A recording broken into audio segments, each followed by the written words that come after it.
bueno.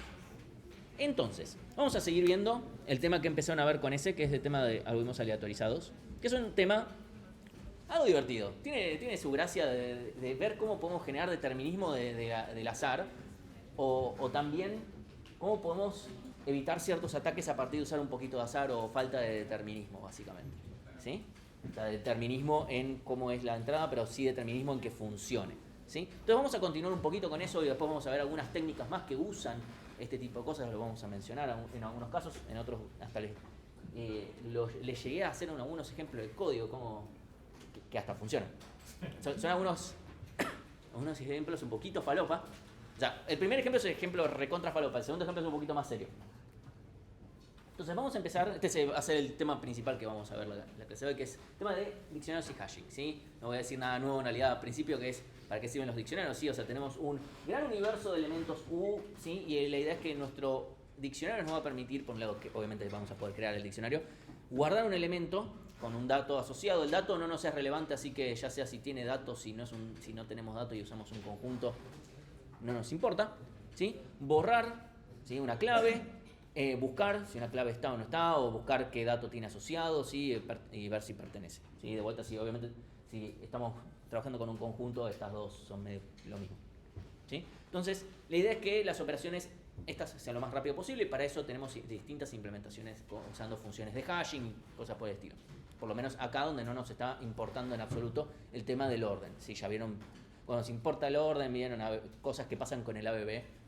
Hay gente de las cuales, la gente que cursó conmigo en Algo 2, les dije, no les puedo decir por qué Quicksort, les aseguro que eso de n log n, ahora créanme, y lo mismo con el ABB, les prometo que sin la entrada sabemos que es medianamente aleatoria, sabemos que el ABB se comporta bien, bueno, ya lo vieron la clase pasada porque eso es cierto. Ok, ahora si vamos a la versión hashing, todo de uno, etc. Ok.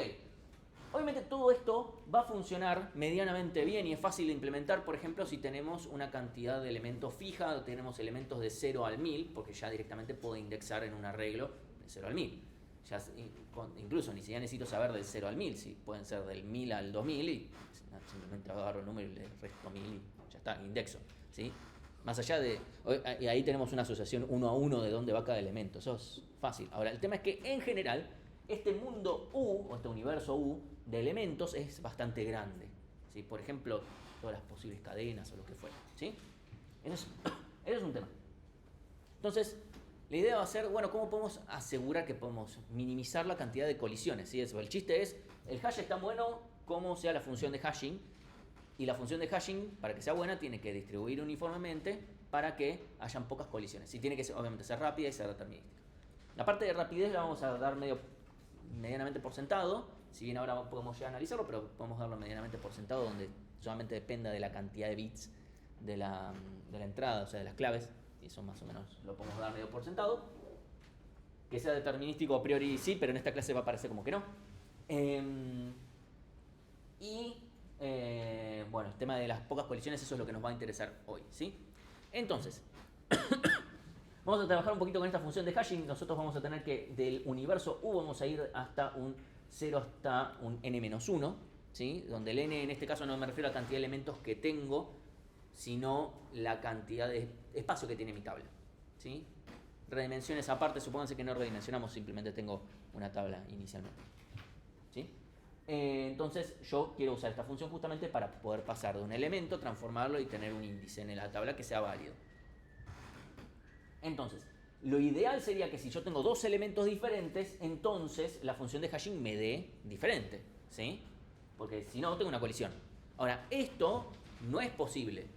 O sea, es imposible plantear esto, siendo que, justamente, estamos diciendo, o sea, la cantidad de elementos que yo tengo son muchos, así que la probabilidad de... No estoy diciendo, si yo meto 10 millones en una tabla de 10 elementos, bueno, no, obviamente, pero supónganse que yo de 10 millones quiero guardar 10 elementos en mi tabla de 10, ¿cuál es la probabilidad de que yo efectivamente tenga colisiones? Esa es la pregunta que me quiero hacer, ¿sí? O sea, si yo la quiero llenar de vuelta, supónganse que no voy a redimensionar. Por eso tiene otras implicancias. El chiste es que estamos analizando la función de hashing sin tener esas cosas en cuenta, porque si no es medio difícil de analizar, ¿sí? Entonces, yo tengo una tabla de tamaño n y yo quiero guardar n elementos en mi tabla. ¿Cuál es lo ideal sería que todos los elementos caigan en posiciones diferentes y que no tenga que resolver colisiones justamente. ¿Sí? Ese es mi ideal. Ahora, ¿cuál es la probabilidad de que dos elementos, si la función de hashing fuera perfecta, ¿sí? Perfecta en este escenario, ¿cuál sería la probabilidad de que dos elementos cualesquiera me caigan en el mismo lugar? No, o sea, supónganse que es muy buena, pero eventualmente no es 0. Es 1 sobre n. ¿Sí? Porque, o sea, es perfecta, pero supónganse que tengo 10 millones de elementos, yo agarro dos elementos, me pueden caer en el mismo lugar. Pero lo ideal sería que la probabilidad sea 1 sobre n. ¿Sí? Eso es lo que queremos, ese es nuestro ideal. A eso queremos llegar, que efectivamente eso sea cierto. ¿Sí? Vamos a llegar. Bien. Entonces nuestras funciones de hashing deben distribuir los elementos, ¿sí? De la mejor manera para las n posiciones. ¿Sí? Entonces, obviamente si yo tengo una cantidad de elementos mayor a n cuadrado, bueno, va a ser imposible evitarlo, pero no importa. Por ahora lo que estamos viendo, o sea, es imposible lograrlo que no hayan colisiones. Eso es imposible. Van a haber colisiones. En algún lugar voy a tener n colisiones, por ejemplo. ¿Sí? Entonces, una alternativa podría decir, bueno, me agarro los primeros bits de los elementos. ¿Por qué digo los primeros? Yo tengo, pongámoslo en números, ¿sí? En números nada más, para hacerlo más sencillo. Yo tengo la representación en binario de los números que sean mis claves. Yo podría agarrar una ventana de esos números, ¿sí? Por ejemplo, los primeros bits, y que eso me sirva para indexar la tabla. Eso es válido. El tema es que, dependiendo cómo sea la entrada, tal vez esos primeros bits tienen una frecuencia mayor en algún caso. Entonces, si yo uso eso para indexar, voy a tener una probabilidad mayor a 1 sobre n de pegarlo. Supónganse que en cadenas, por ponerlo como un ejemplo, guardo todas cadenas, todas que empiezan con la misma palabra. ¿Sí? Si no, pregúntenle a los nazis que hicieron más o menos eso. Firmaron todo con Heil Hitler. Así fue como lo desencriptaron. Usaban funciones de hashing bastante piolas, pero en algún momento se les escapó eso. Vamos a hablar de eso la próxima vez. No vamos a hablar de nazis específicamente, pero... entonces, tenemos un pequeño problema si yo agarro esos primeros bits, pero también podemos tener lo mismo si yo agarro los últimos bits. O sea, cualquier ventana de bits que yo agarre, me puede llegar a pasar que dependiendo de cómo sea la entrada, me puede estar cagando y tengo probabilidad mayor. Léase más, imagínense que viene un test, o sea, yo me programo mi función de hashing super piola, se la doy a mi jefe me dice, mirá, se la vamos a dar al tester para que la pruebe. El tester ve el código y dice, mirá, acá tenés una secuencia donde te hago mierda al hash, con esa función de hashing. El jefe lo mira y le dice, eso es un choto de mierda, y dice, pero pará, o sea, fíjate, o sea, reforzó el ejemplo. Choto. El chiste es que no nos pueda pasar eso, que no pueda venir alguien y decir, sé cómo puedo forzarte este problema. Eso es lo que queremos evitar. Que alguien mala leche pueda venir y decir, ojo, eso le pasó a Python en un momento, que en una versión muy muy vieja, que con una secuencia medio falopa, pero que no era imposible, se degradaba, y a alguien en un momento le pasó. Después lo corrigieron. Entonces, tomar una ventana así nomás prefijada no nos va a funcionar. Tampoco variable, no podemos tomar cualquier cosa. Pero el chiste es, obviamente, tomar el módulo también no nos va a funcionar, especialmente por el mismo motivo. O sea, si yo tomo el módulo, estoy tomándome los últimos bits, exactamente lo mismo. Hacer shift lefts, shift rights, etcétera, lo que fuere, no me va a servir para esto. Por ese problema, porque va a ser determinísticamente de que alguien pueda agarrar y decir, che, bueno, a ver, me puedo formar yo mi propia entrada para cagarte la función de hashing. ¿Sí? De vuelta, cuando digo cagar la entrada, significa tener una secuencia donde mirá, acá tenés, te tiro n y los n caen en el mismo lugar.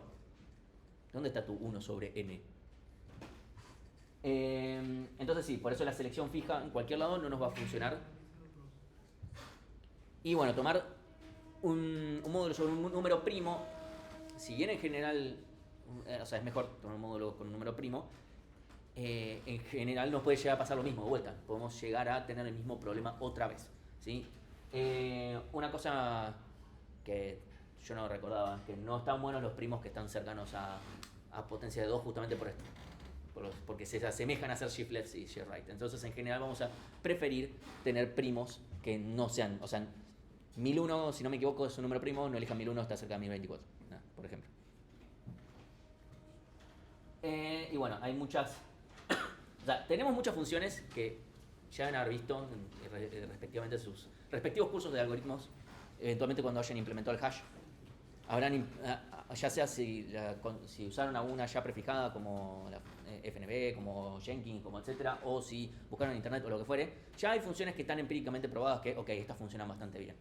Que hacen shift left elevado a la XOR, no sé qué, cosa, y multiplico por un primo y cosas por el estilo, eso medio falopa. Ok, buenísimo. Ahora vamos a ver otra clase de funciones.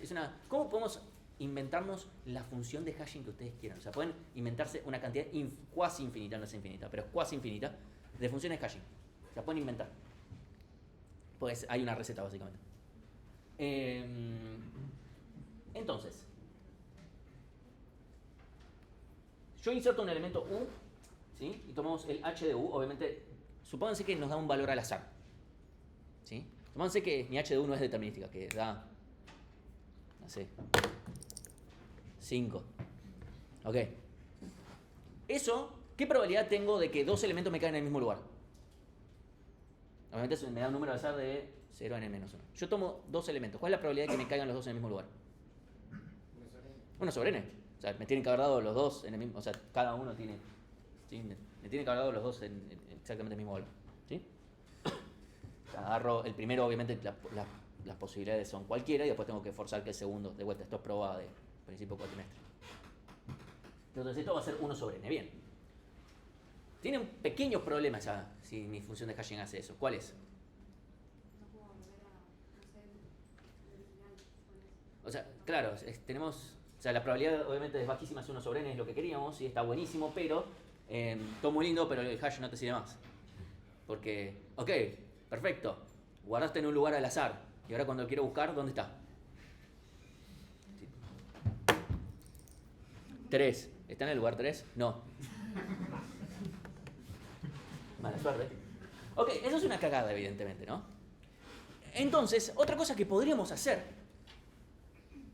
No podemos guardar, o sea, me guardan un número, no importa. Me guardan una clave. 5. Mi problema es que si yo vuelvo a tirar los dados me va a volver a tirar otra cosa, ¿no? Entonces, ¿qué podríamos hacer? Guardarnos. Me guardo en una estructura de datos como clave mi elemento y como dato el índice en mi arreglo. Tengo un pequeño problema ahí, que es que eso es literalmente un diccionario. Entonces, si ustedes me dan una implementación de un diccionario, yo puedo implementar la mía con azar. No estaría siendo muy útil, ¿sí? Entonces, tenemos básicamente un problema un poquito recursivo acá. Sigue sin funcionar. Así que vamos a descartar un poco esta idea, pero vamos a meter algo de azar, ¿sí? Entonces, vamos a definir una cosa que se llama las clases de funciones. Principalmente vamos a llamar clases de funciones universales, ¿sí? Que vamos a necesitar que para cualquier par de elementos u y b en el universo, la probabilidad de colisión es como mucho 1 sobre n. O sea, ni siquiera les digo, no, es como mucho, es un menor igual, 1 sobre n. Y eso decimos que la clase es universal. Eso es lo que vamos a buscar. Y después la función de h se puede representar de forma compacta. ¿Qué quiere decir eso?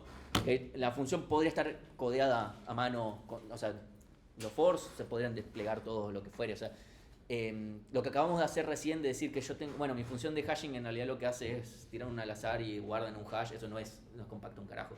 Tengo que ir guardando cosas en memoria, eso no es compacto, ¿sí? Toda función de hashing, o sea, que hayan visto en algoritmos, es necesariamente compacta. Están acá, pero estamos acá para hacer un estudio. Gracias. Entonces, bueno, en el ejemplo anterior, bueno, sí, no cumplimos con esta propiedad. Pero bueno, esta propiedad en general la vamos a tener. El tema es cómo aseguramos esta parte de acá, ¿no? Y cómo, de vuelta, cómo aseguramos eso.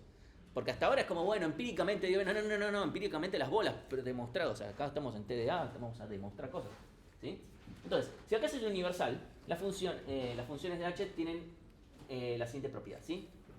Para cualquier set, de vuelta, para cualquier set U en el universo, o sea, de un tamaño hasta n, sería esperable que la cantidad S que colisionen sea a lo sumo 1, ¿sí? De vuelta, yo agarro un montón de elementos, yo agarro n, ¿sí? yo a priori debería esperar que a lo sumo haya una colisión, ¿sí? Entonces, si el tamaño de mi S o sea, solamente tengo un elemento, va a ser menor o igual a 1 sobre n, ¿sí? O sea, si tengo solamente 2 elementos. Si yo tengo un montón de elementos, la colisión que voy a tener es, bueno, directamente el módulo de S, que ya dije, es a lo sumo de tamaño n por 1 sobre n, porque cada uno es independiente, ¿sí? O sea, yo aplico la función de hashing y no depende de alguna manera uno sobre el otro, así que son variables independientes, así que las probabilidades las puedo multiplicar tranquilo, está todo bien. ¿Sí? O sea, me las sumo, es todo lo mismo, porque son 1 sobre n todas. Esto me queda sí o sí menor o igual que 1. Así que, bien. Si yo logro tener una clase así, va a funcionar. Eso es lo que queremos llegar. O sea, como bueno, ok, listo. Entonces ahora vamos a diseñar esta clase universal. Y va a ser muy piola porque, o sea, siguiendo la receta, ya está. Entonces vamos a buscar un número primo p similar al valor de n como tamaño de la tabla. O sea, vos me decías que tenías un tamaño de tabla n, bueno, incluso te la puedo llegar a achicar un poquito, te la agrando un poquito, o sea, más o menos, tratando de alejarnos un poco de los múltiplos, o sea, de que no sea potencia de 2, o sea, que sea alejado de las potencias de 2, por lo que habíamos visto antes. No es un requisito teórico, pero sí práctico. Entonces vamos a buscar un nuevo primo p, ¿sí? Y ahora vamos a tener una función de hashing que va a estar caracterizada como un vector A que va a tener A sub 1, A sub 2, A sub R, donde cada uno de los A sub I va a estar entre 0 y P. Son todos valores estos, numeritos. Estos son todos numeritos que tienen que estar entre 0 y P. ¿Qué es lo que vamos a hacer? Cada uno de estos nos va a estar haciendo como si fuera una función de hashing. O sea, cada uno de los números después vamos a ver cómo los usamos. Pero vamos a usarlo como un pedacito de función de hashing. ¿Cómo conseguimos estos valores? Al azar. Generamos R valores al azar. Ahora vemos cuánto vale R, es una boludez de cuenta, pero necesitamos sí o sí que sean valores entre 0 y P. ¿Por qué necesitamos que sean valores entre 0 y P? Porque van a ser valores con los cuales yo voy a poder indexar en la tabla, básicamente. ¿Sí? Entonces, por eso necesito que sean entre 0 y P. Lo podemos ver en binario si quieren. Cantidad de bits que necesito. Supónganse que... y después tengo el universo de n elementos, siendo n el total de todo. Ya sé que esto puede ser potencialmente muy muy grande, pero lo podemos restringir a un universo más pequeño.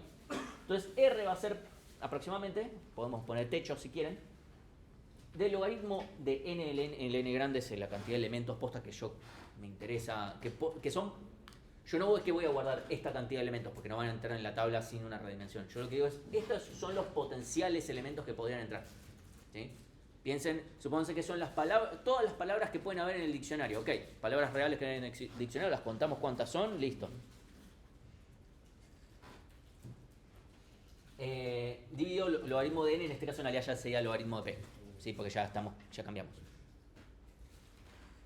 ¿Sí? Y acá básicamente vamos a tomar el conjunto de bits en cada uno. ¿Sí? Entonces, lo que vamos a hacer es... Esto es la cantidad de valores que yo necesito.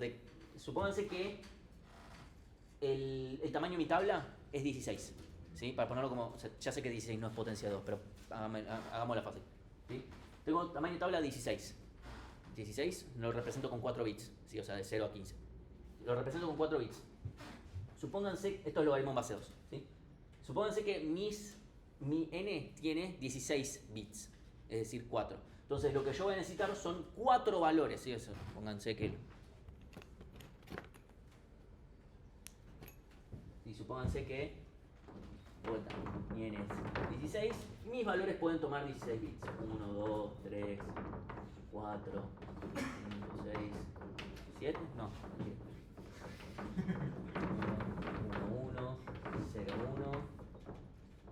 1 y 1, 1, 1, 0. ¿Sí? Supónganse que esto es una posible entrada, de vuelta pasado a binario. Entonces, como este tiene 16, se representa con 4 bits, lo que decimos, ok, vamos a irlos tratando.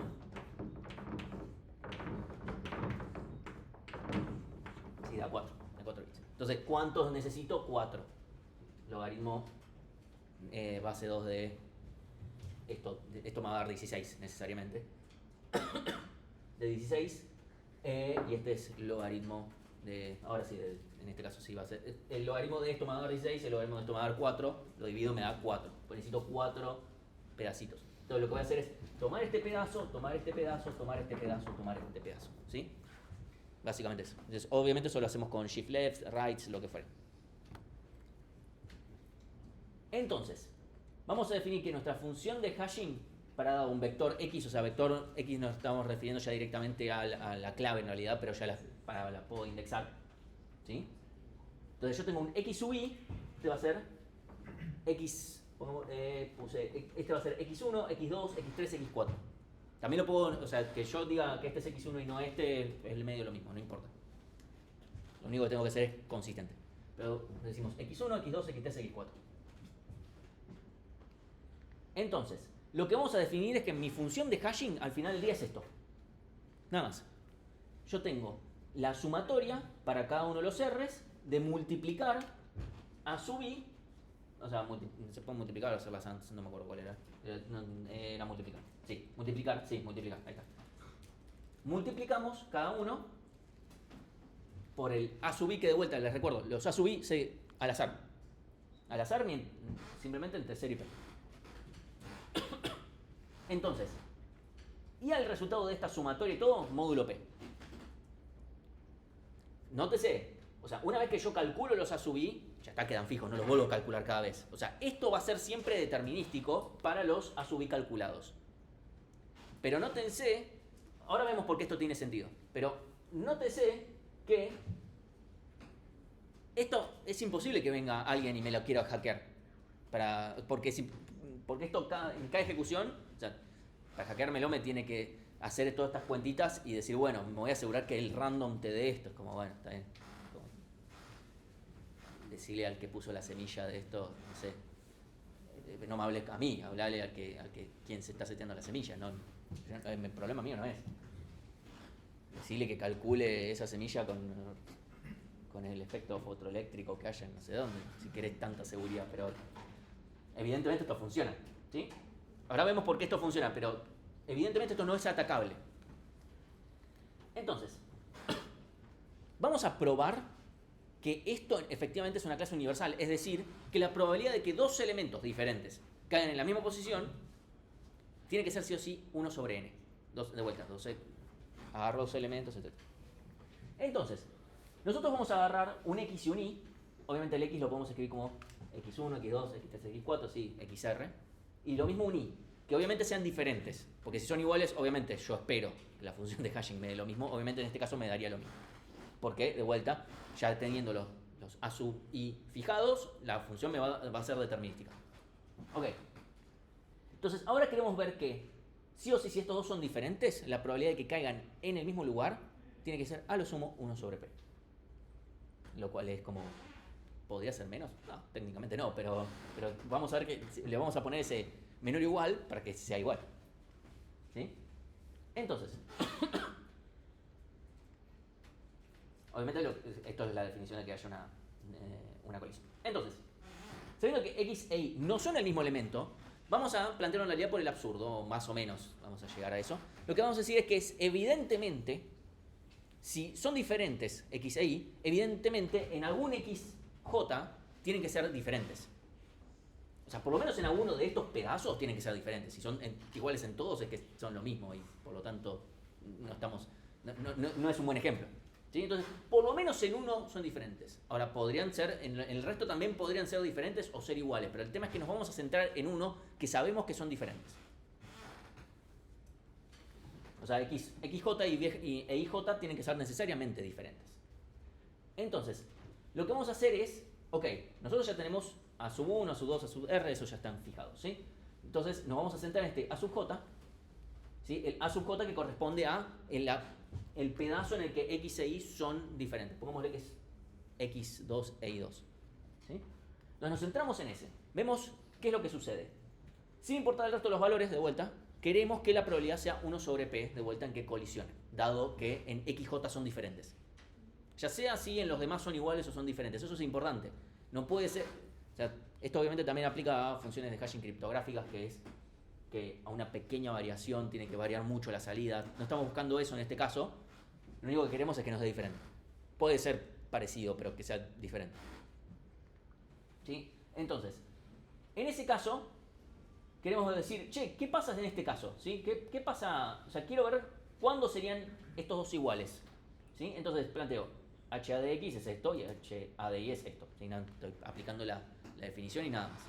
Entonces, vamos a igualar básicamente y pasar restando y pasar sumando para el otro, etc. ¿Sí? Entonces nos va a terminar quedando que a sub j por ij menos xj es igual a la sumatoria de esto, de vuelta todo esto sobre el módulo p. ¿Sí? O sea, esto módulo p, esto módulo p. Estas dos, no es módulo p, esto y la igualdad, eso no se puede hacer. Acá ya sé que, incluso la primera vez que lo vi, esta notación para mí fue rara porque pensé que solamente se estaba aplicando acá. No, se está aplicando este lado y este lado. ¿Sí? Entonces, a estos dos se está aplicando módulo P. Obviamente, si esto me da más chico, no hace nada.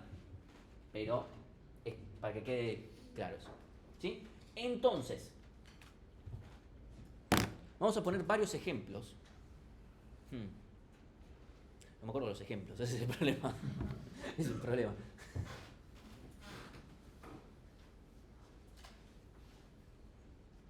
¿Vos te acordás de los ejemplos? No, quiero evitar los spoilers. Después lo tengo sin spoilers. Pero bueno. Entonces, ya, o sea, evidentemente acá nos queda un número módulo P. ¿Sí? Nos da un M módulo P. Eso va a dar un número entre 0 y P menos 1. ¿Sí? Obviamente ahí tenemos una cantidad de valores P. Entonces queremos que esto sea pseudo al azar, entonces la probabilidad de que le peguemos sea 1 sobre P justamente. ¿Sí? Esto es independiente de si acá si son iguales o son diferentes o lo que fuere.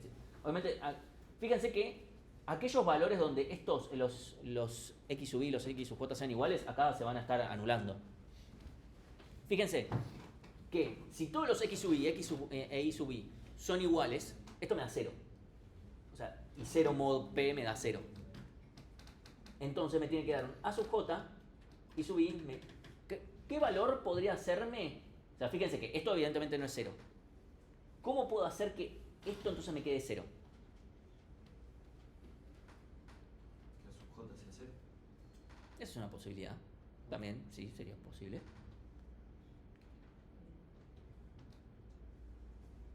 ¿Qué otra cosa? Eso es tranquilamente posible. ¿Y j sea 0? No, eso ya presuponemos que no es 0. Ah, ok. Recuerden que hay otra cosa más que puede hacer cosas que no sean 0.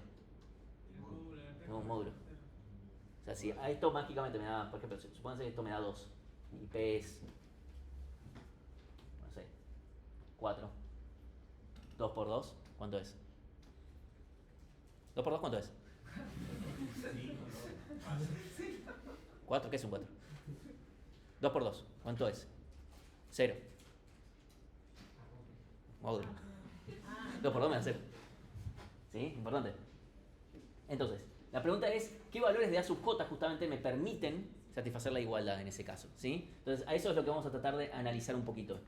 Entonces, veamos, si xj menos, si j menos xj, o sea, si esta resta acá, me da 2, A sub j vale 0, entonces xj por aj, esto me da 0, esto me queda todo 0, ¿sí? Entonces, ¿qué valor de m mod p me da 0? De vuelta, valor m que va entre 0 y p menos 1 me va a dar 0.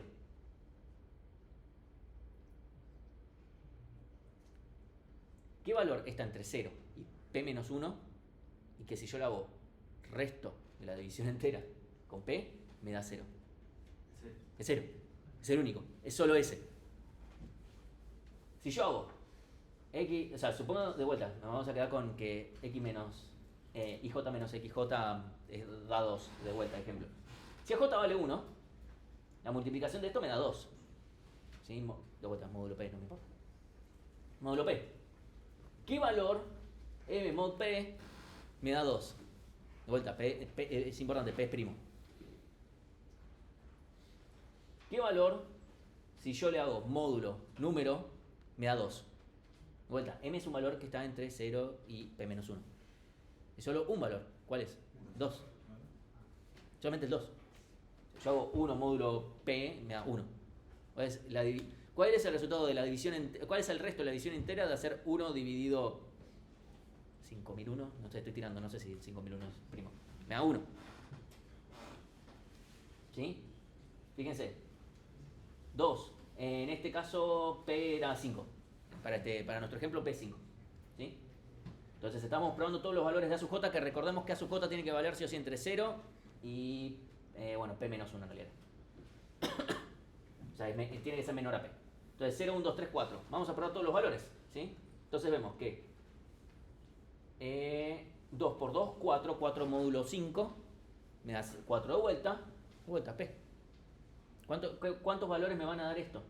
Necesariamente, de vuelta, todo lo que yo tenga acá me va a dar un numerito, ¿sí?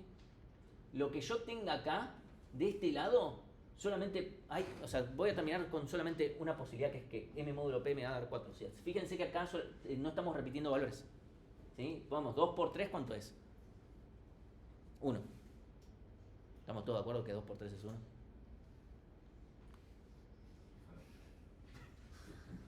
¿Alguna reacción? ¿Algo? Hola. 2 por 3, 6, 6 módulo 5, 1. ¿Sí? Entonces queda resto 1. ¿Sí? De vuelta, tenemos un solo valor posible. No, si podemos ver que no hay un mismo A sub j que se esté usando para más de un caso, para llegar a un mismo resultado acá. ¿Sí? Es decir, fíjense, si yo quiero obtener el mismo un determinado resultado acá, ¿sí? Porque este es el resultado que voy a tener que necesito acá. ¿Sí? Yo tengo esto de acá, fíjense que tengo todos valores diferentes acá. No hay ningún caso en el que se repita, obviamente ya sé que la tabla la construí, pero fíjense que justamente acá todos los valores son diferentes, tengo todos los valores posibles. No es que se repitió alguno acá, o no es que me faltó alguno acá. ¿Sí? Entonces acá vemos que justamente nos queda todo bien distribuido. Era justamente lo que queríamos, más allá de cómo queda distribuido, eso no me importa. ¿Sí? Entonces, supónganse, de vuelta, P es igual a 5. Vemos las distintas restas. Estas son todas las posibles restas que me van a quedar al final del día cuando haga el modo, etc. ¿Sí? 2, 3, 4, 2, 1. ¿Sí? ¿Por qué lo puse así? No sé. En realidad lo puso ese, este ejemplo. Yo lo sigo a él, no lo voy a cambiar el orden de los elementos. ¿Sí? Esto me dio 3. ¿Cuánto tengo que poner acá para que me dé 3? O sea, para que yo lo multiplique me dé 3. A ver, pensémoslo. Todos juntos. ¿Qué cosa yo la multiplico por 2? Le hago módulo 5 y me... 4, ¿no? 4 por 2, 8. 8 módulo 5, 3. Bien. Perfecto. Entonces nos queda 3. Bien. Ahora, ¿qué cosa? Yo multiplico 3 por esa cosa y me da 4. 3 por 3, 9. 9 módulo 5. Bien. Ahora, 4 y me da 2. 4 por qué cosa? Módulo 5 me da 2. 3. 4 por 3, 12.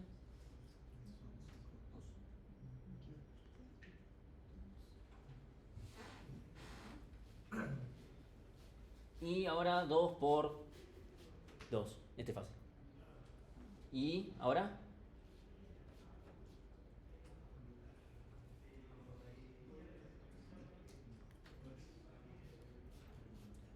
O sea, este era fácil, 1 por... Este era el más fácil. Creo que por eso ese lo puso al final y dijo, ahora si empezamos con este ya... ¿Sí? Esto es nada más para ejercitar, para mostrar cómo debería ser. ¿Sí? Entonces, con eso vemos que yo tengo un z, que es el resultado de esa resta. La igualdad es AJ por Z, o sea, necesitamos esto. ¿Sí? Entonces, este AJ sí o sí está entre 0 y P, no está entre, incluyendo P, P menos 1. ¿Sí?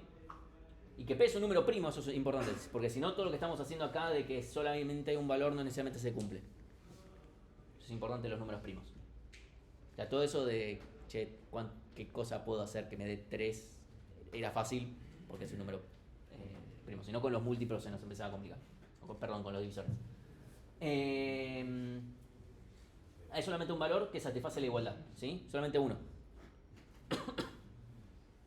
Entonces, ese valor es seleccionado con un valor 1 sobre P, ¿sí? Porque fíjense que yo agarré cada uno de los A sub j, los elegí al azar, con valor de 0 hasta P menos 1, ¿sí? Acá hay que corregir el menor igual, ¿sí? Es menor a P. Entonces, ¿cuál es la probabilidad de yo haber elegido un valor en particular en A sub J? 1 sobre P. Porque de vuelta lo elegí completamente al azar. Solamente hay uno que hace que estos dos valores, ¿sí?, me caen en el mismo lugar. O sea, que de vuelta, que X, o sea, de vuelta, si yo logro conseguir ese valor, sí, va a pasar. Vas a tener estos dos valores cayendo y va a tener una colisión. Pero la probabilidad es 1 sobre P porque cada uno de estos valores es tomado al azar. ¿Sí? Ese es el objetivo que queríamos lograr y con eso logramos. Y de vuelta, es una boludez simplemente construir esta función de hashing. Tomo a unos valores al azar y ya está. Y así concluye, bueno, nuestra clase sobre clases universales de funciones hashing. Esto es bastante utilizado para algunas aplicaciones. Vamos a mencionar algunas. Una es perfect hashing, que hay dos formas de aplicarlo. Una es si yo ya sé cuáles son exactamente mis valores, ¿sí? Si yo ya conozco cuáles son exactamente mis elementos, tengo una forma perfectamente de asociar una clave a un lugar, etc. Antes lo enseñamos en algoritmos, pero medio que empezaba a tener poco sentido. Si a alguien le interesa, están las diapositivas, están en las grabaciones en el canal, están, porque si van a la parte de opcionales, de funciones, de hashes en el canal, van a ver que hay unos videos que dicen opcionales o no opcionales, ya sea para algoritmos o para TDA. Ahí está eso, pero también va a estar explicado el esquema FKS, que eso sí tiene un poquito más que ver con esto, que es que supongamos que yo sé, ya sea que sé cuáles, pero más importante sé cuántos elementos hay. O sea, no necesariamente sé cuáles, pero sí sé cuántos elementos van a haber. Me dicen, acá vas a guardar al sumo 100, 100.000, lo que sean, elementos. Sabemos cuántos son. Bien. Entonces vamos a tener una tabla de un número primo que sea cercano a ese valor n. ¿Sí? Y vamos a tener una probabilidad de colisión de 1 sobre n. Vamos a hacer una función de hashing de una clase universal, etc. ¿Sí? Vamos a lograr eso. Bien. Buenísimo. Para los elementos que colisionen, porque pueden colisionar, de vuelta, la probabilidad es 1 sobre n, lo cual no quita que puedan haber colisiones. Perfecto. ¿Qué pasa cuando hay colisiones en esta tabla? Acá no hay esto no es abierto cerrado, es un pseudo abierto, pongámosle, donde lo que vamos a hacer es decir, ok, cuando hayan colisiones, me creo otra tablita para esas colisiones, y esa tabla va a tener un tamaño n sub i cuadrado. N sub i es la cantidad de colisiones que hubieron en esa posición. Objetivamente hablando, deberían ser muy pocos. 2, 3. Tendríamos una subtabla de tamaño 9, 4, 16. Y para esas, agarramos otra. Sí, ahí lo va a estar. Vamos a crear vamos a tener otra función, que va a ser una también de la clase universal. ¿Sí? Vamos a agarrar otra que no nos genere colisiones. Fíjense que tenemos pongámosle 4 elementos en 16 posiciones. Cada uno tiene 1 sobre 16. O sea, hay 1 sobre 16 de que dos elementos coincidan. Es baja. ¿Qué pasa si colisionan? Bueno, agarramos otra función. Directamente, es como, bueno, volvemos a hacer la tabla. De vuelta, es una tabla chiquita. ¿Sí? Entonces no tenemos problema. Directamente podemos generarnos este esquema. De vuelta, porque esto es chico. Entonces para la tabla principal no. Si hay colisiones está todo bien, lo manejamos. Para la siguiente tabla simplemente podríamos volver a aplicar la misma lógica, pero se empieza a ser un poco más problemático. Acá simplemente es, si no dio bien, generamos otra función de hashing. Y ya está. Bueno, simplemente tenemos valores al azar, nos fijamos, che, ahora dieron en lugares diferentes. Si tuviste mala suerte, bueno, otra función más, como números al azar de vuelta, a ver si ahora da. O sea, estadísticamente hablando, deberíamos pegarle bien a la primera. O sea, una vez tendrás que hacer 2, 3. ¿Sí? De vuelta, por probabilidades. La probabilidad de que tengas que hacer más de 4 es 1 sobre n sub i cuadrado. Eso a la, pongámosle, si hicimos que hayan 4 colisiones, que al cubo. ¿Sí? Que tengas que seguir, O sea, es bajísima la probabilidad. ¿Sí? Por eso es que eso no debería afectar. Y uno pensaría, bueno, pero si tenés esto, ¿no te ocupa un montón en espacio? No. Porque de vuelta, como vamos a tener pocas colisiones de por sí en la tabla principal, estadísticamente hablando, las otras subtablas van a ser bastante pequeñas. ¿Sí? Y al final terminamos usando más o menos el doble de la cantidad de elementos, una cosa así. O sea, es un aproximado porque depende de algunos factores, pero en general es así. ¿Sí? Así que bueno, esa es esencialmente la idea, es para que vean que esto tiene una aplicación incluso más allá de la obvia de función de hashing, sino que es muy fácil generar otra función de hashing.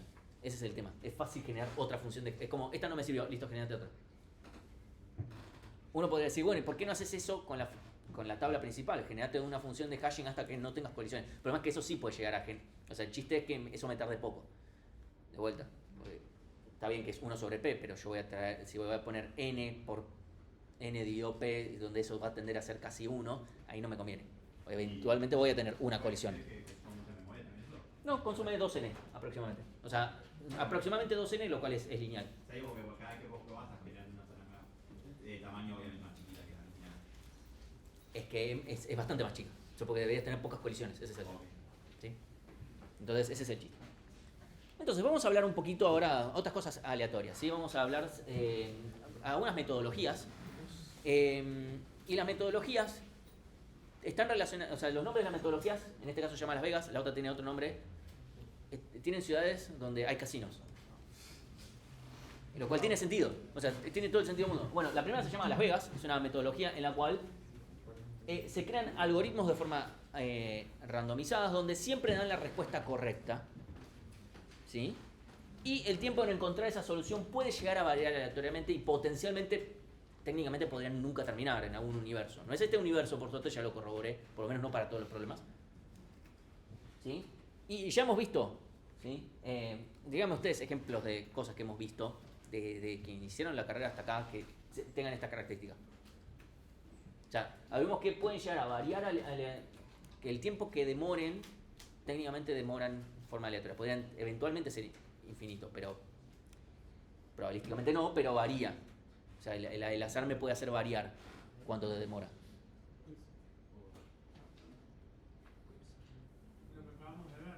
Bien, lo que acabamos de ver aplica, porque literalmente, o sea, el esquema al azar, bien. Quicksort, el ordenamiento, el otro el random, ese que era todo random. ¿Cuál es el ordenamiento? Bogosort. Bogosort, bien. ¿Sí? O sea, primero selección, o sea, la búsqueda usando el pivote aleatorio, ese es uno, que viene en la clase pasada. Quicksort con pivote aleatorio también.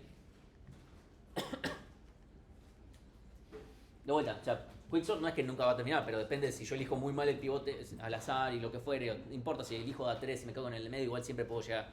Eventualmente, en el peor de los casos voy a hacerlo en n cuadrado, ¿sí? Estadísticamente no lo es, pero ese es el peor de los casos. Selección lo mismo puede ser lineal. Bogosort, eventualmente podría no terminar. O sea, si alguien quiere empezar ahora y después contarme cuándo terminaron, o sea, pueden agarrar 10 elementos y ver. ¿Sí? FKS hashing también.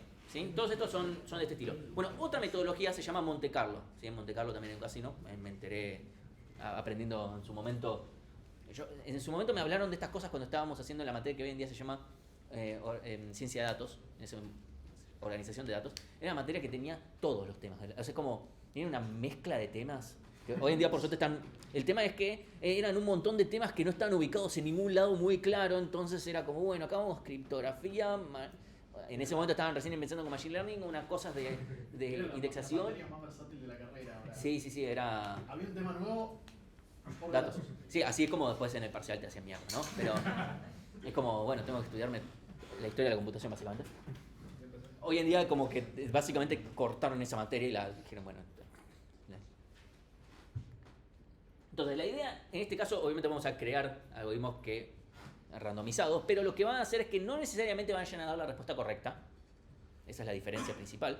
Pero siempre van a terminar en un tiempo polinomial. ¿Sí? Es decir, yo básicamente acoto y vamos a usar un poquito de azar. Y yo, bueno, vamos a decir, bueno, tal vez no tengo la solución correcta, pero tengo una probabilidad de que tengo la solución correcta.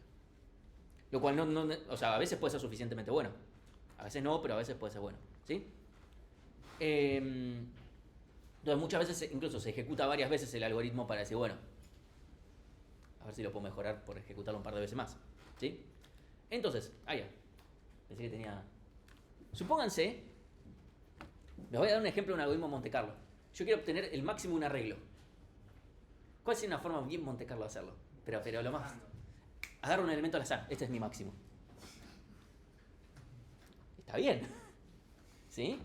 O sea, ¿cuál es la probabilidad de que yo le haya pegado? Tengo un arreglo de n elementos. ¿Cuál es la probabilidad de que yo le haya pegado al máximo? 1 sobre n. No estaría siendo muy buena probabilidad, ¿no? Ok.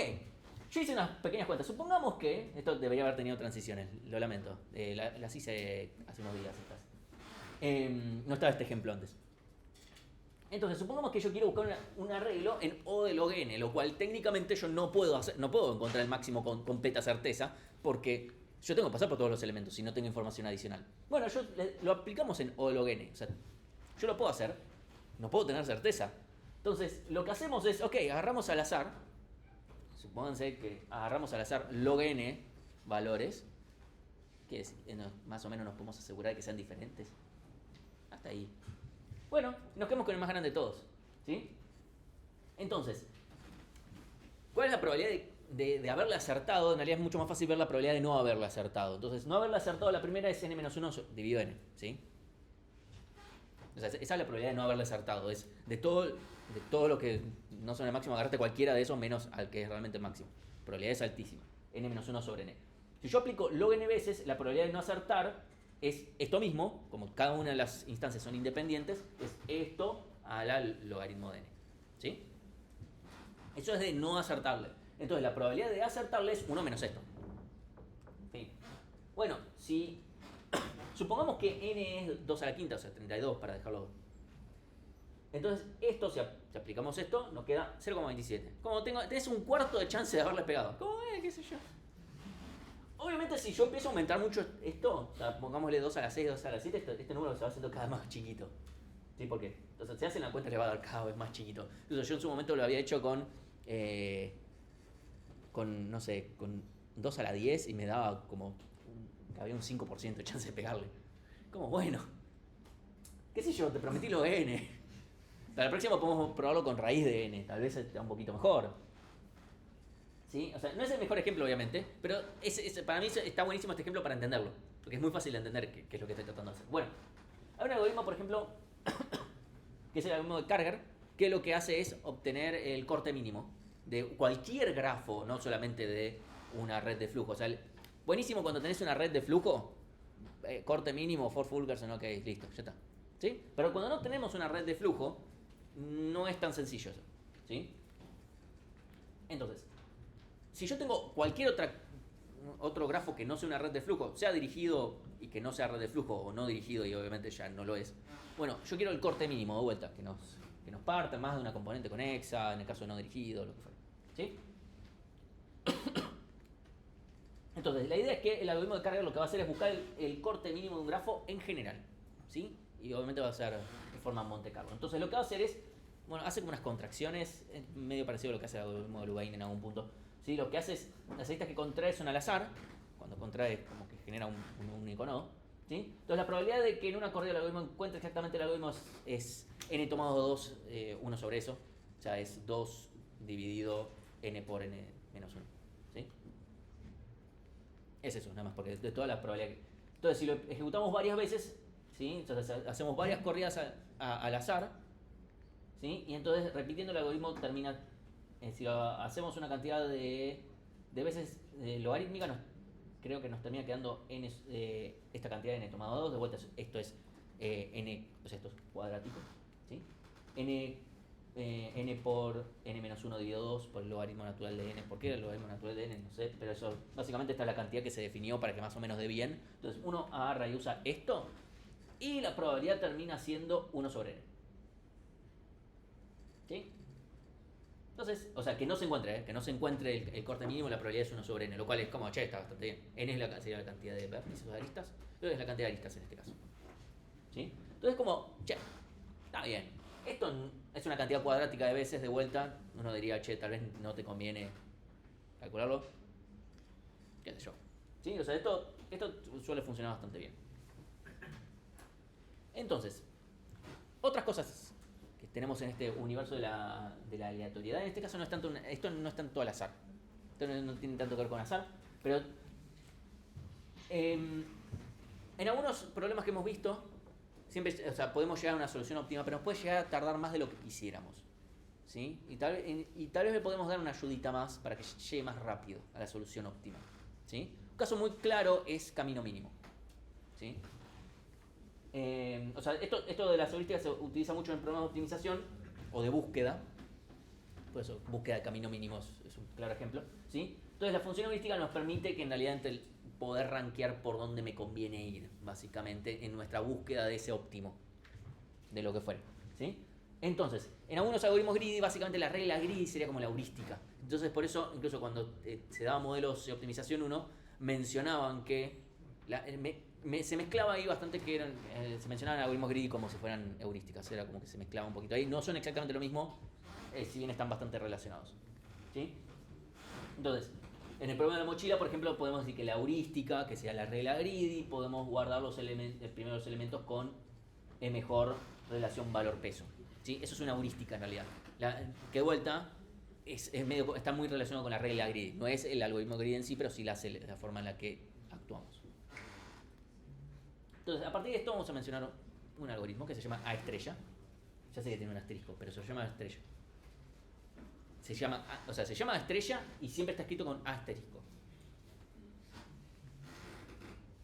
Entonces, la idea es, vamos a usar el mismo algoritmo de Dijkstra que ya tenemos, que ya funciona, etc. Pero vamos a tener, esto solamente tiene sentido si yo sé a dónde quiero ir. Si yo quiero calcular para todos lados, como bueno. Fíjense que, supónganse que yo quiero ir de acá hasta mi casa. No tiene mucho sentido que yo me calcule, que aplique Dijkstra para todo el grafo que sea el mundo. No estaría siendo muy interesante saber cómo llego de acá hasta, no sé, una calle random en Nueva York. No le importa a nadie, ¿sí? Obviamente uno podría decir, bueno, está bien, Martín, simplemente cuando llegues al vértice que te interesaba, ya está cortado. Sí, eso es verdad, es una optimización per se, pero no es lo único que podremos hacer, porque también si yo ya sé para dónde quiero ir, ¿por qué no hacemos que el algoritmo vaya tendiendo para allá? En vez de que vaya, supónganse que fuera un BFS para hacerlo radial, nada más, ¿sí? Ya sé que en un BFS no podremos cambiar esta lógica, pero incluso piensen en el algoritmo de Dijkstra, pero todas las aristas pesan 1, para hacerlo simple. El algoritmo de Dijkstra lo que va a hacer es irse moviendo radialmente, y es como, che, pero yo quiero llegar acá, porque no es más fácil, vas para allá y listo. Entonces, básicamente es como una forma de guiarlo al algoritmo para decirle, anda para acá, para. Entonces, ¿qué es lo que vamos a hacer? ¿Sí? El algoritmo de Dijkstra inicialmente nos obtiene los caminos mínimos hacia todos los vértices, pero también lo podemos cortar antes. Ahora, si yo sé, cuando yo tengo el destino, ¿sí?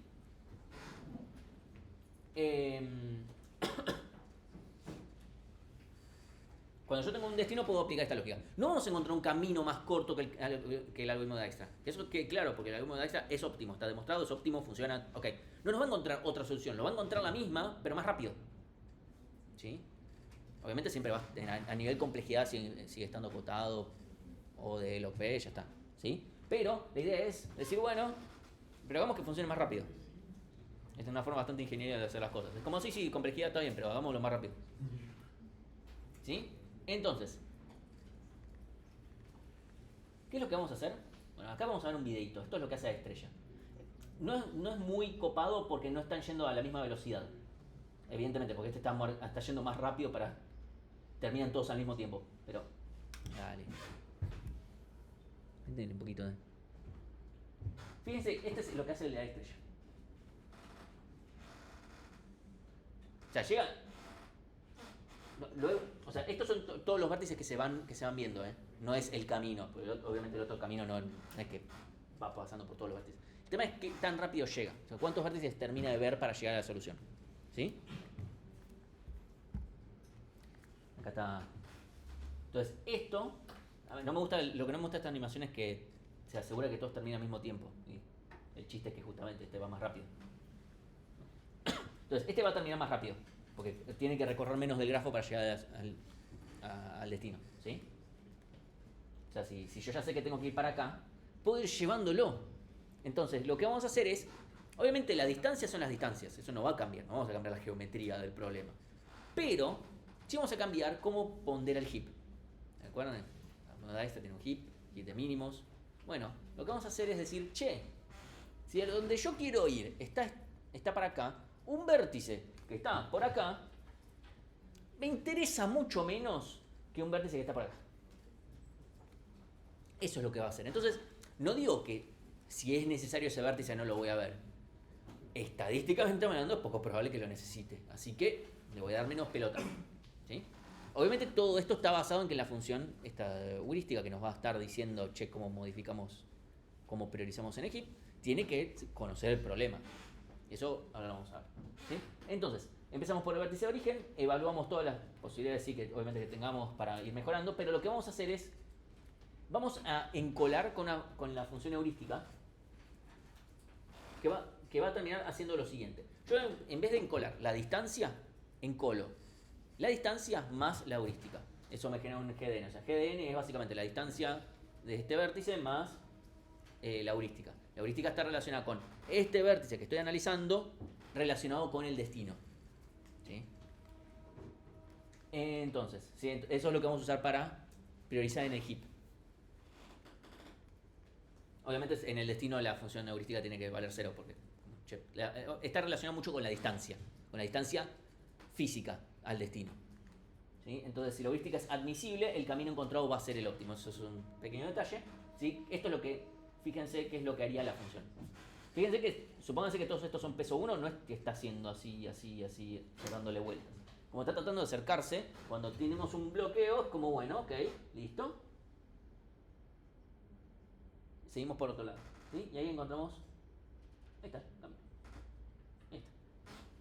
Entonces, esto es lo que termina siendo el algoritmo. ¿Sí? Ese es el chiste. Tiene una bella optimización. Entonces,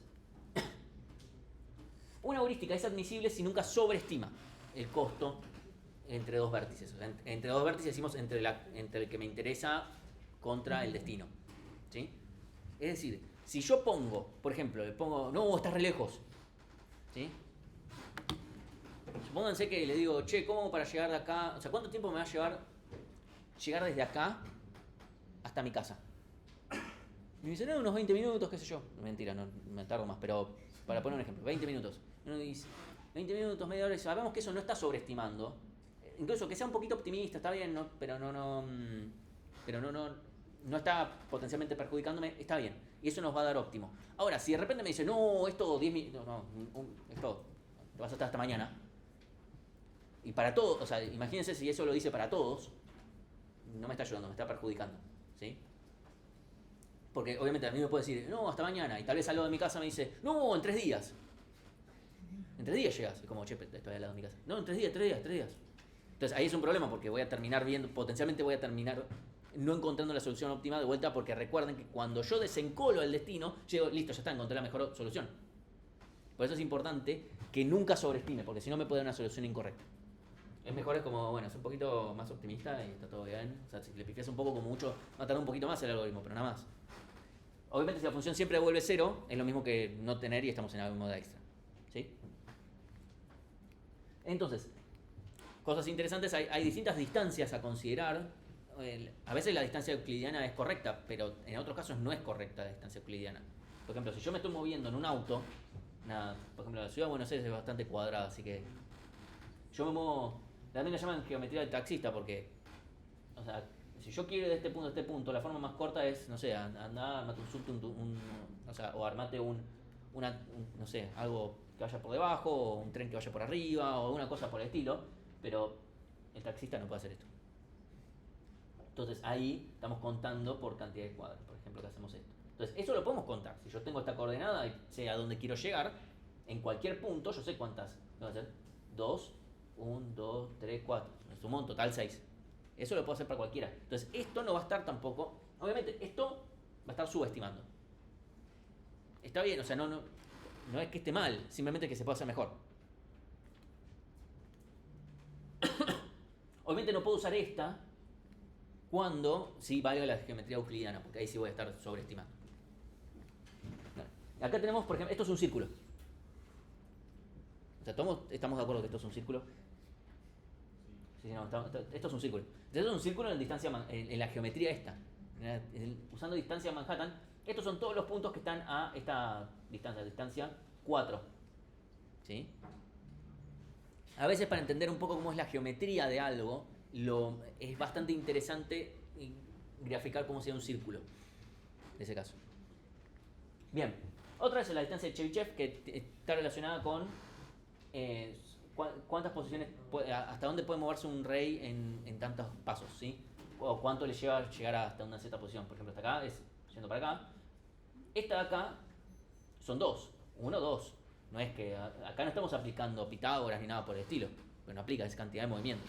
¿Sí? Pero acá es parecida a la anterior, pero no solamente me puedo mover en estas dos direcciones, sino también en diagonal. Obviamente acá el círculo va a ser este cuadrado. En el otro caso tenemos un rombo, acá tenemos un cuadrado. ¿Sí? Esto es aplicable, por ejemplo, en varios juegos donde nos movemos por casilleros. ¿Sí? Y hasta acá, mencionando un poquito de otras cosas que se pueden aplicar también como heurísticas para encontrar de vuelta soluciones. Una que se llama hill climbing, que es, supónganse que yo tengo algo yo tengo un funcional, ¿sí? Como vimos en programación lineal, tengo una función objetivo. Y yo voy buscando lo que puedo tratar de hacer, que en realidad es lo que hace programación lineal. Lo que hace es básicamente ver la derivada de por dónde me estoy moviendo, y es como, che, si va subiendo, porque estoy maximizando, o bajando si estoy minimizando, estoy en el buen camino si vamos por ese lado. ¿Sí? Si de repente bajé es como, no, vamos para el otro lado, o cosas por el estilo. ¿Sí? O sea, básicamente se está fijando la derivada de por dónde me estoy moviendo, si va bien o no. Y hay un algoritmo que acá es poco probable que, o sea, ¿hay alguien que haya visto ciencia de datos? ¿O la de datos en su momento? ¿No? Ok, bien, porque o sea, esta materia la tiene como relativa. Pero todavía pasaba que había gente que todavía estaba cursando que no. Entonces, en ciencia de datos van a usar un algoritmo que está usando esto, pero muy explícitamente, que se llama gradient descent, que es básicamente lo que hace para ir optimizando, para ir mejorando básicamente justamente una función objetivo. Lo que va fijándose es cómo se va moviendo el gradiente. Es muy literal que está haciendo esto. ¿Sí? Y se usa también es muy usado en temas de cálculo numérico y cosas por el estilo. En realidad, bueno, cálculo numérico se usa para esto. Y también, como parte de todo esto, tenemos algo llamado taboo search, que es básicamente, ok, supónganse que llegamos a una solución posible. Ahora, con esto que acabamos de hacer, o con las otras, ¿sí? El problema que tiene es que esto puede llegar a estancarse en un óptimo local. Supónganse que tengo un óptimo local, pero puedo tener por acá algo más grande.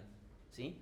¿Cómo podemos hacer para evitar caer acá? Bueno, lo que puedo tener, estas son técnicas que se van aplicando. Algo que se puede hacer es directamente decir, llegaste acá, te movemos al azar a cualquier otro lado. Y seguí aplicando hill climbing. Te muevo al azar, es como, llegaste acá, patada. Te mando a otro lado para expandir un poco más el espacio de lugares que estoy analizando. De vuelta, es una técnica, no vamos a ir mucho más. Tengo un problema, me tengo que ir. Vaya. Entonces, y ahora vamos a la pregunta que les dejé ahí por Slack, que es, pónganse que tengo dos soluciones a un problema, no sé si es la mejor, pero tengo dos soluciones.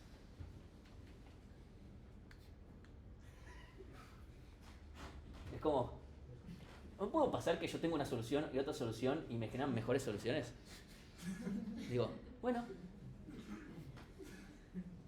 ¿Sí? O sea, esa es básicamente la pregunta. ¿Cómo puedo juntar dos soluciones?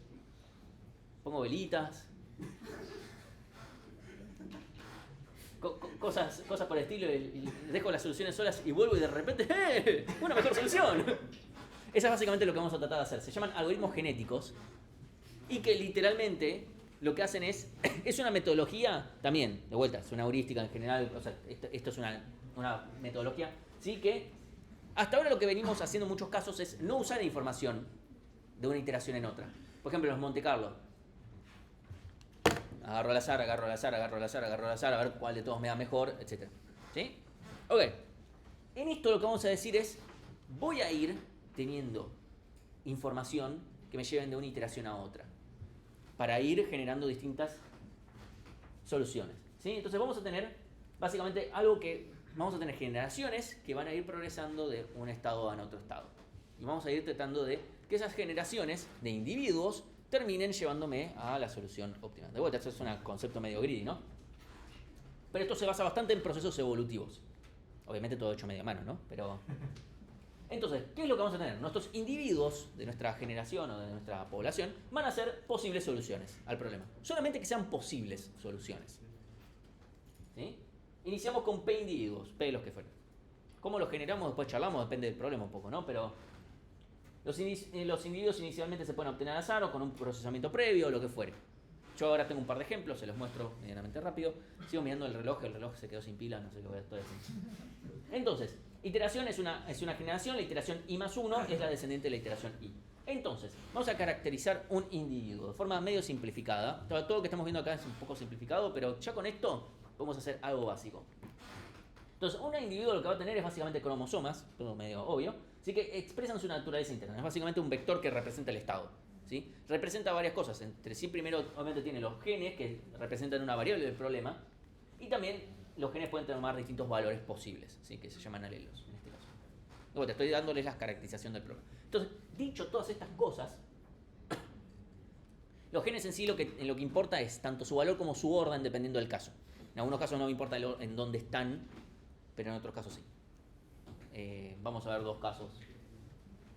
Entonces, los individuos exitosos deberían poder llevar sus genes a las siguientes generaciones. Esto es bien darwiniano, ¿eh? Y si tenemos un grupo de individuos con un patrón común exitoso, este patrón debería ser más probable que eventualmente ese patrón siga apareciendo en el futuro. ¿Sí?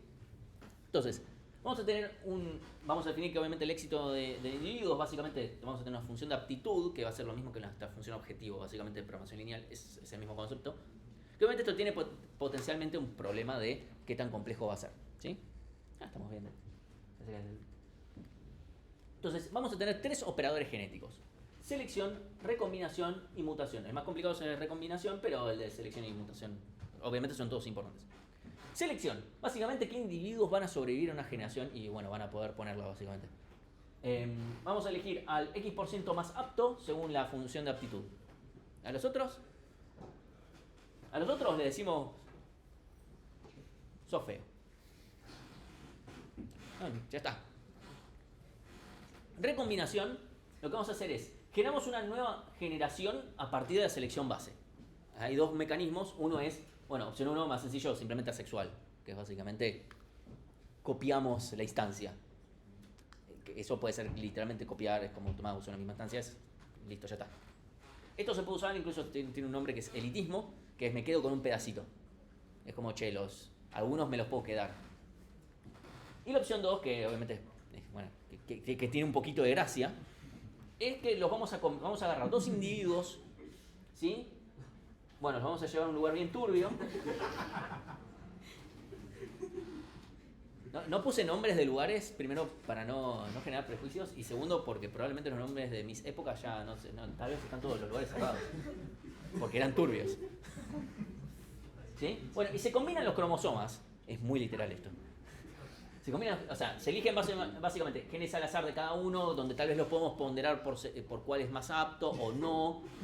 Y los que no se eligen, por ejemplo, los genes que no se eligen podemos decir, ya está, ya fue, o generamos un segundo hijo que sea de los descartes entre comillas, porque no es descartes, simplemente el que no quedó seleccionado.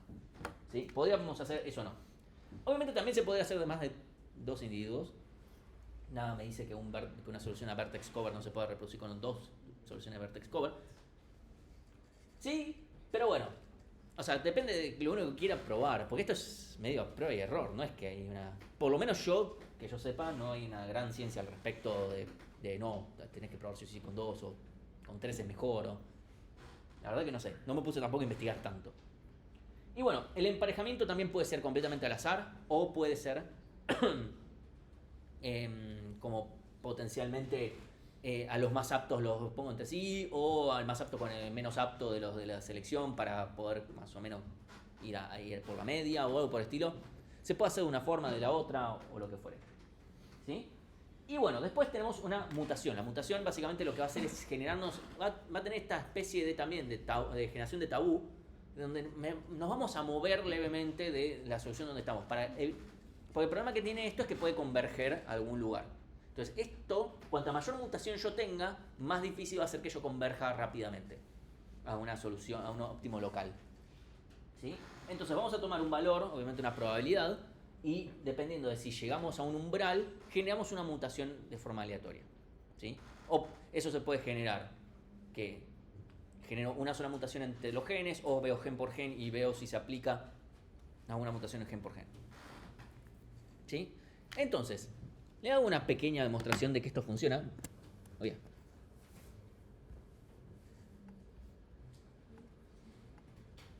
Acá tengo, el código está subido, así que tenemos un algoritmo que ordena con un algoritmo genético directamente.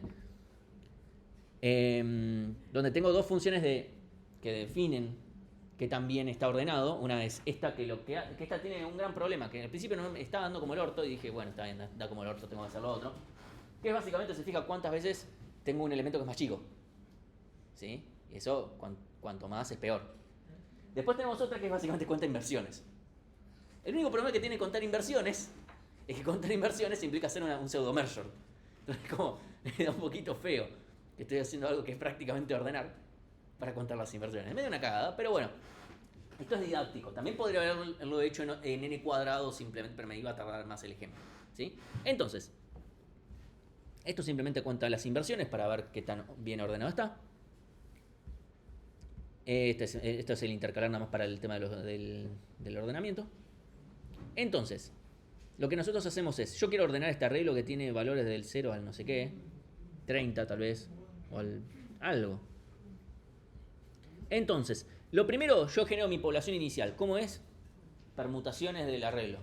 Genero una cantidad inicial de individuos, que no sé cuántos son, ¿cuántos puse? 100. 100 individuos. Y después, una cantidad de iteraciones genera una nueva generación. Entonces, me quedo con los más aptos, que en este caso estoy minimizando la cantidad de inversiones. Entonces, minimizo la cantidad de inversiones. Me quedo con los más aptos, eso me los dejo aparte. Me genera una siguiente optimización. Martín, Sí. ¿puedes subir un poquito? Sí. Entonces, yo en este ejemplo simplemente agarré dos individuos al azar y a esos son los que voy a decirles, bueno, telo. Entonces, genero un nuevo individuo. O sea, en mi arreglo, mi individuo es un arreglo, básicamente. Entonces, acá lo que estoy haciendo es, bueno, me fijo qué elemento, o sea, el primer elemento dónde va y etcétera y cosas por el estilo. O sea, después si quieren analizar el código, básicamente me fijo, veo elemento por elemento, es val de este o val de este, y después me voy fijando que si el individuo es apto para la vida, como podríamos decir, básicamente si no estoy repitiendo números, y si es una instancia válida, ¿sí? Eso es común también de hacer. Acá fíjense que si en algún momento la cago, es como bueno, no agrego el nuevo individuo, es como bueno, me lo salteo. Esto potencialmente no termina nunca, ¿no? Pero estadísticamente termina. Y después tengo la parte de la mutación, donde al azar me fijo, bueno, por cada individuo tiro una moneda, o tiro un valor al azar, y si más o menos me da menor que la probabilidad de la mutación, entonces agarro dos valores al azar y los swapeo. En este caso eso es mi mutación. Es como, bueno, estos dos elementos así. Listo, ya está. Y después sí me quedo con los mejores de la selección. Eso les hago reproducción asexual y ya está. Por cualquier cosa, para irlos guardando porque tal vez ahí tuve la mejor solución. Y vemos qué pasa si lo ejecuto. Y es como, bueno, no me ordenó 0, 2, 4, 5, 1, 3, 6, 7, 10, pero está como bastante bien. Es como, está bastante bien. Y si le aumentamos un poquito, yo inicialmente puse 50. Está mejor. O sea, si uno lo ve rápido, dice está ordenado. Como que, bueno, aquí sí, es como, bueno, está casi. Sí, no. ¿Con 100? Excelente. De 0 a 25 era. Quedó perfecto. Anduvo, o sea, ordenamos diciendo, bueno, arreglos, now keys. No, para mí quedó. Yo dije, yo tengo que poder hacer esto, así. Me sorprendí cuando me dio bien. O sea, yo estaba contento con que dé bastante bien. Cuando vi que aumentándole un poquito las iteraciones ya va bien, dije, listo, ya está. Entonces, y el independent set también, no quiero tampoco consumir muchísimo más, pero básicamente mi independent set arranca diciendo, bueno, creo un independent set en el cual yo voy poniendo, me creo una instancia. Digo, bueno, al azar básicamente digo que este está en el independent set y pongo que este también. Si no es independent set esto, volvemos para atrás. Hacemos un poquito de pruebita, qué sé yo, me genero instancias que sean válidas. O sea, es un independent set, nada más. No estoy diciendo que sea mejor, peor. Como al azar me genere más o menos algo que es un independent set. Esto es determinístico cuánto demora, porque en el peor de los casos es agrego a alguien de más y si lo agrego, o sea, si agrego un vértice de más, lo saco y digo, listo, este no, y seguimos. Pero así genero mis individuos iniciales y después, bueno, aplico de vuelta la generación. Acá tengo mi función, nada más que lo único que hago es ir sumando. Tengo un arreglo que representa 0 o 1 según si el elemento está o no está. Entonces, acá bueno, me quedo con los mejores, o sea, ahora los que son las instancias que tienen más vértices en el independent set. Me genero una nueva, y acá de vuelta agarro 2 vértices al azar, y lo que hago es decir, che, si estos dos comparten cromosomas, es decir, tienen el mismo gen en una parte, esto aplica. O sea, si el individuo en la posición y tiene los dos en el mismo, va eso. Si son diferentes, al azar, básicamente. Y después me fijo nada más que esto sea un independent set, después de haber hecho esto. Si es un independent set lo agrego, si no, salteamos. Y hago esto hasta que yo tenga una cantidad de individuos correcta. ¿Cómo hago eso? O sea, yo sé que me voy a agarrar a los top 5, pongámosle. A los top 5 de la generación anterior me los agarro, así que si quiero generarme 100 necesito 95. Entonces acá hago básicamente eso. Me genero una nueva generación, hago lo mismo de hacer algo al azar, que es básicamente hago un swap y me fijo que sea un independent set. Si no es un independent set, vuelvo para atrás. O sea, trato de hacer una mutación, si dio mal, volvemos. Y entonces, for in range elitistas, y bueno, después solamente agrego los más aptos de vuelta. Y esto lo voy a aplicar para un problema de las n reinas con 8. De vuelta, si recordamos, o sea, esto ya tiene el grafo ya reducido, es el problema de independent set ya. Pero era más fácil después de visualizar. Tenía otros grafos, pero dije esto va a ser más difícil después mostrárselos. Entonces lo ejecutamos. Vamos a ver qué dio. Dio 8, con lo cual tienen que ser correctos. Porque o sea, la función está todo el tiempo valiendo que estos son independientes. Yo les aseguro que yo, una vez me dio 8, lo probé, o sea, agarré un tablero de ajedrez y me puse a ver y era un independent set, o sea, resolvía el problema. Funcionó. Ahora, no necesariamente siempre resuelve, porque si lo ejecutamos, acá me dio con 7. O sea, a veces puede pasar que no. Tal vez si le doy más iteraciones que las que le puse, tal vez siempre me resuelve el problema. De vuelta, para 8. ¿Sí? Obviamente es un caso un poco más sencillo tal vez por las restricciones que tiene y tal vez se lo encuentra más rápido. Pero de vuelta, esto no me asegura darme la mejor solución. Sí va a tender a hacerlo, potencialmente, o por lo menos llegar a un óptimo local.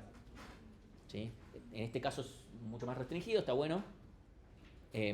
Así que nada, me parecía interesante. O sea, la verdad que fue un momento de fin de semana, dije, che, yo puedo codear esto, dale. Martín, Sí. recién dijiste que había o sea, que tal vez había una cantidad de iteraciones que te encontraba la solución siempre de verdad. No, porque se puede quedar, Bueno. o sea, la realidad es que se puede quedar en un óptimo local. Y ya sé que tenemos, o sea, las mutaciones están para tratar de movernos de ese óptimo local, pero pueden no ser suficientes. ¿Sí? ¿Por qué? Puede no ser suficiente porque depende cómo esté hecha la mutación. Tal vez no me mueve lo suficiente. Y principalmente tiene un problema que también surge en la biología. O sea, esto está basado en la biología y tiene un problema que existe en la biología, que es que los individuos, o sea, la generación per se, uno lo ve y tal vez si yo decidiera ir por algo peor, después terminaría en algo mejor. Eso es algo que los algoritmos greedy carecen y esto carece también, por supuesto. ¿Sí? Que es que tal vez si yo empeoro, logro algo mejor. El tema es que esto justamente me está tratando de ir siempre por un óptimo local. Está apuntando siempre a eso. Entonces, para yo lograr, tal vez encontrar un óptimo local que termine siendo el global, o un óptimo local que sea mejor, tal vez me tenga que mover mucho y necesito que muchos se muevan para ahí, porque si no, el problema que voy a tener es que, por una cuestión de selección natural, no van a quedar. Ese es el tema. Si yo estoy acá en una colina y muevo y por eso termino acá abajo con potencial a crecimiento, simplemente no va a pasar. Eso es algo que le pasa a algunas especies que simplemente no logran adaptarse de forma correcta por cómo evolucionan. Así que bueno, eso es un problema que tienen estos algoritmos, no nos va a asegurar para nada encontrar. Si nos aseguraron, fíjate que esto es técnicamente polinomial, más allá de algunos potenciales chequeos, pero es polinomial, con una cuota de azar. Y como una cosa de cierre nada más, que es que cuando lo da ese, dice, bueno, esta es la parte de chivo de Martín, esta vez la puedo dar yo. Un poco de random walks que tiene un poquito que ver, que si a alguno le llega a interesar y lo pueden ver en redes complejas, lo vamos a ver, esto simplemente lo menciono rápido. Random walks, que es básicamente una forma diferente de recorrer el grafo. Vimos BFS, vieron DFS y todo esto en algoritmos. Una tercera es al azar, de modo completamente al azar, pudiendo repetir vértices. ¿Sí? Entonces, después, ¿por qué vértice empiezo? Eso va a depender un poquito también de la utilidad. ¿Cuántos recorridos hago o de qué largo? También depende de la aplicación.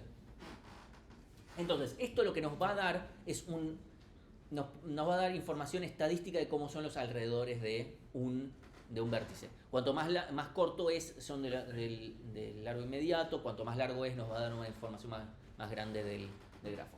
Entonces, una utilidad que tienen es para hacer embeddings. Ustedes dirán qué mierda son los embeddings. Los embeddings es, yo por ejemplo tengo una cosa así grande que no como miércoles trabajo con esto, ¿cómo lo transformo en un vector? Esto es muy útil en ciencia de datos. En ciencia de datos es muy común que yo tengo unos datos, que puede ser texto, que puede ser un montón de cosas y necesito transformar en un vector para poder hacer operaciones con matrices y cosas por el estilo. ¿Sí? Entonces, parto de un universo en particular para hacer embeddings de nodos o de grafos en general. Podemos utilizar información básicamente de cómo recorro con random walks. Hago unos random walks, me fijo, cuántos aparecen y con eso defino una similaridad.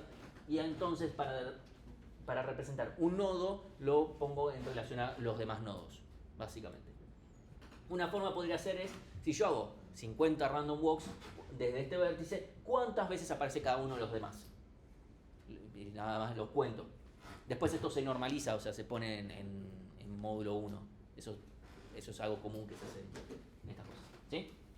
Y esto termina siendo que si nosotros definimos esto como una similaridad, esto cuando yo multiplico estos dos vectores, o sea, un vector de un vértice y el del otro, el coseno del ángulo me debería dar la similaridad. Esa es básicamente la idea. Eso es algo de vuelta que van a ver en ciencia de datos. ¿Sí? Entonces estimamos esa probabilidad haciendo random walks, o sea, la probabilidad de que dos elementos sean iguales. Entonces el coseno me debería dar 0. Entonces empezamos desde el vértice U y vemos cuántas veces en random walk aparece B. ¿Sí? ¿Por qué random walks? Porque primero son muy fáciles de programar, de vuelta. De todos los vértices elijo al azar y ya está. Ese es el siguiente al que voy. Y cuento y nada más. Es fácil. ¿Sí? Es bastante eficiente, o sea, es muy rápido. O sea, es fácil de programar, es rápido, bueno, bonito, barato. ¿Sí? Y tiene bastante expresión, porque con solo esto tenemos por detrás un montón de teoría que se llama cadenas ocultas de Markov y un montón de cosas así medio falopa de prueba que en realidad definen, esto es tan boludo que en realidad dice un montón. Entonces como, joya. ¿Sí? De vuelta. Acá estoy pasando muy por arriba, le interesa más, de vuelta, redes complejas. ¿Sí? Pues, ¿qué es la centralidad? La centralidad es una métrica en la que definimos la importancia de los vértices. Hay distintas formas de medirla así.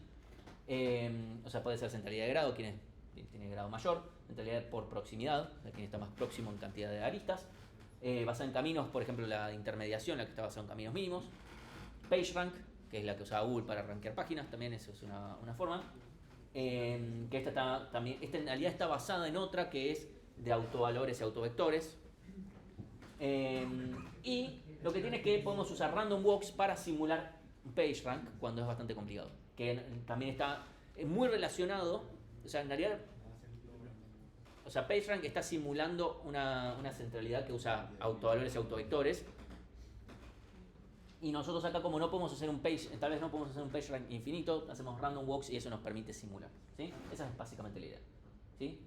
Entonces vamos a hacer varios, vamos a agarrar la idea de PageRank y lo que vamos a hacer es agarrar y modelar eso. Vamos a empezar por distintos vértices, hacer un montón de PageRanks y vamos a ver quiénes aparecen más, básicamente, a partir de eso. pero vamos a ir ponderando de decir, che, empecé por esta, tiene una unidad de influencia y vamos a ir transfiriendo. Perdón. Entonces, y podemos hacer lo mismo para decir, si yo quiero ver, por ejemplo, qué vértice es más parecido a otro, puedo decir, bueno, hago varios random walks empezando desde un vértice para tratar de encontrarlo. Eso es una cosa que también se puede hacer, ¿sí? Y bueno, esa es la idea de SimRank. Así que esto es simplemente lo que queríamos mencionar ahí. Un segundito.